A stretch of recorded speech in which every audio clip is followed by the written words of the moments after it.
There's a voice in your head, and if you listen to this voice, you will never quit drinking alcohol ever. I ain't kidding here, I mean it. If you listen to the voice in your head, you will never stop drinking. And even if you do, that voice is going to get louder and louder and louder, and it will bring you back to drinking. And this voice is there before you quit drinking, it's there after you quit drinking, and it can even be there if you relapse. And if you don't fix this, you will keep making the same mistakes forever. But today in this video, I'm going to show you exactly what that voice says and how you can combat that voice, beat it, and stay sober without wanting to drink. Listen, this isn't going to be difficult for you to do, provided that you watch this video in full. But trust me, whether you've stopped already, this is going to be helpful for you. And if you are drinking, this video is going to be even more impactful. And just before we get into things, a very quick introduction. My name is Leon Sylvester. I'm the founder of SoberClear.com, which is a coaching company that works with business owners and professionals. And we use something called first principles thinking to help our clients reframe the way that they view drinking so they no longer desire to drink. The method works fast. It works in as little as 48 hours. And if you want information on how it works, just head over to SoberClear.com. That's SoberClear.com. You can read a bit more about the process, the program, how it's different to AA, therapy, rehabs, willpower, medication, all of that stuff. My program works in a completely different way. So again, just go to SoberClear.com to learn more about how it works. You can also see results of other people that have gone through the process. But now let's get into this voice.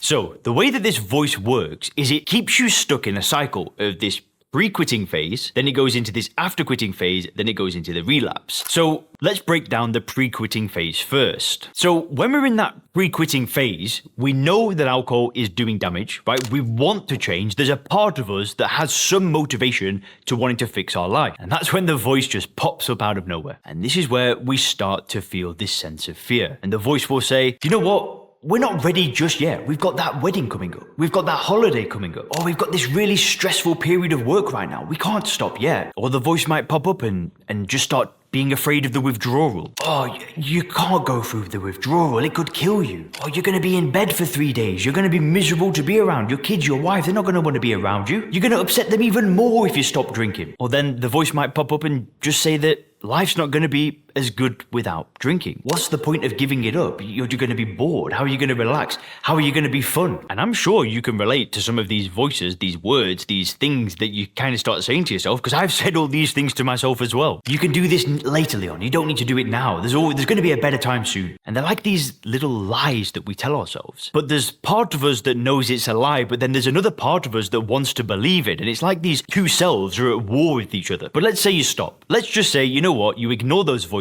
and you manage to just say, I'm doing it. I'm quitting drinking. Well, then the voice chirps back up again. And now it's got these new ideas. Well, why don't you just have one drink? One drink's never hurt anybody, right? Oh boy, we know that's wrong, but the voice comes up. The voice might come up and say, this time it's going to be different. It's not going to be the same as last time. You've had a period of, you've been not drunk for a few weeks now. You can easily go back and drink like a normal person. And that is another one of the things that comes up is thinking that you can be a normal drinker. Maybe the voice ends up comparing you to somebody that you admire that drinks alcohol. That certainly happened to me. I had a friend, super successful, real estate investor, just crushing life, likable, charismatic, but he drank. And I used to think, well, if he does it, why can't I? I mean, why not? It's that voice. It's that voice dragging me back into drinking. Maybe the voice comes up when you're stressed and it's like, just have a drink, it'll all melt away, you'll feel better. Or maybe the voice is quiet for a long time and then you walk past a bar and you smell beer and then the voice just pops up and goes, oh, beer, wouldn't that be good? I mean, that's happened to me, right? We all have this voice. Whether we listen to it or not is another topic, but everybody gets this voice. And then one of the worst things that can happen is the voice wins, we end up drinking again, and then, after a few weeks of drinking and we've relapsed, and then we're, back trying to stop and start again, the voice can chirp up and say, well, I'll just get back on track again. Let's drink for a little while. Let's keep it under control. Let's have 2 this week. Let's have 3 the next week. Let's have 4 the next week. And then what happens is we go back to that pre-quitting phase because we end up getting to a place where alcohol puts us in a place of pain. We want to change and this cycle repeats. And this was the cycle I went through for 10 years. 10 years I did this. Stopping and starting, war in the mind, blah, blah, blah, blah, blah, all day, every day, drink, and it sucked. But I want to tell you something. Until you're able to recognize that voice and have more empowering beliefs than the voice itself, you will never escape the cycle. See, I told you a second ago that the voice popped up for me recently, and actually it wasn't recently, it's not happened for a long time. For like 4 years, I might have it every 6 months where it would pop up. But about a year ago, I remember that my girlfriend and I, we were in Dubai, we were walking down the beach, and the area is called JBR, so we were living in this tower, and then we walked outside, and we were right at the beach, it was really cool, and we walked down the thing, and then I looked to the right, and it said Stella Artois, and that's what I used to drink. And I saw it, and I was like,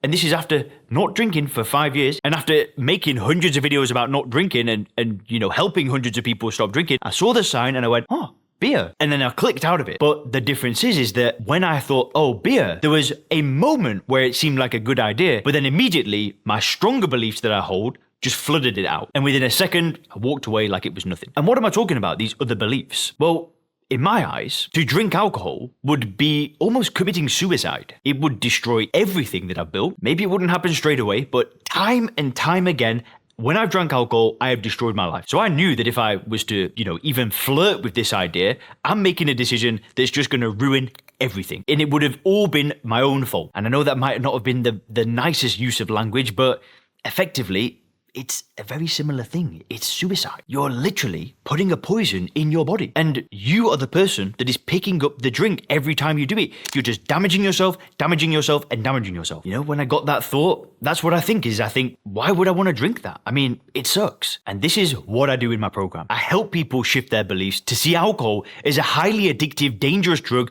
that does nothing for you at all. Because once you see it that way, then the voice no longer wins. You're able to drown it out with these more empowering beliefs. Because I promise you that there is nothing to gain from drinking that drug at all. It's just the worst drug ever made. And those thoughts that you have, what you need to do is not follow them, right? You might get them. I'm not saying that you're not going to think about drinking. No way. It happens to everybody that stops drinking. It's the world that we live in. You're going to get reminded. You're going to watch a TV show, right? Your favorite character's going to drink in a movie. A friend's going to invite you to a bar. You'll sit in a restaurant. Everybody's drinking. It's going nowhere. And you will be reminded of it, and that voice will pop up. But it's just a thought. It's just a voice. You don't need to follow it. Again, like I said earlier, if you want help reshifting your beliefs so you don't want to drink anymore, then just head over to soberclear.com to learn more about the program. And if you click the video on the screen now, you can learn why everybody keeps quitting drinking.